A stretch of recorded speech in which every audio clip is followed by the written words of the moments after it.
GIs be running to his slit trench to try to get in with him because they thought if they got next to him, they'd be safe. I knew that was a guy in the Navy, too, a gunner. And every now and then he'd find a couple of guys in his cup up there shooting a 20 millimeter. They call it a pom-pom gun. They go, bop, bop, bop, bop, bop, bop, you know.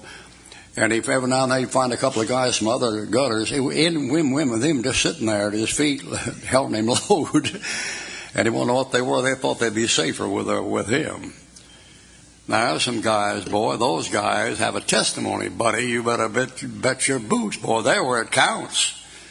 If you take that bunch coming across there, that was Glenn Shunk.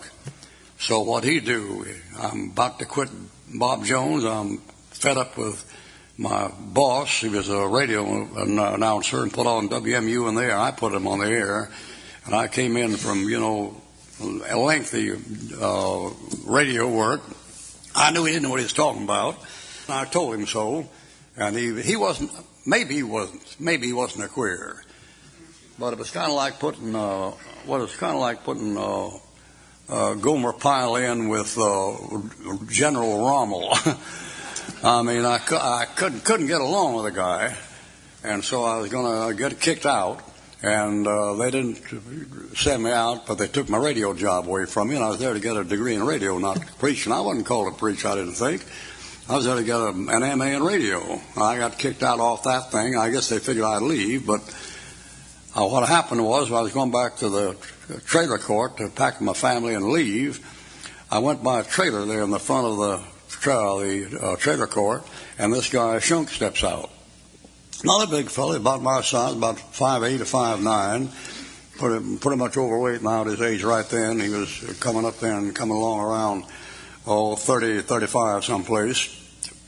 And he stepped out and said, you're Peter Ruckman, aren't you? I said, yeah. He said, well, I heard about you up the radio thing. He said, you're a new Christian, aren't you? I said, yeah. I was only about March, April, May, June, July, August, 5 months.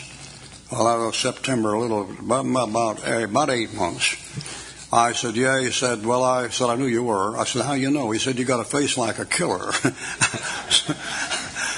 I didn't like that, hurt my feelings, But I did look pretty rough. The edges hadn't worn off yet. When Hugh Pine led me to Christ, I was 28 years old, and as God is my witness, I looked like I was 45. And he knew it. I looked like I was 45. I felt like I was 70. And Hugh Pyle was 3 years older than I was, but he looked like he was 15.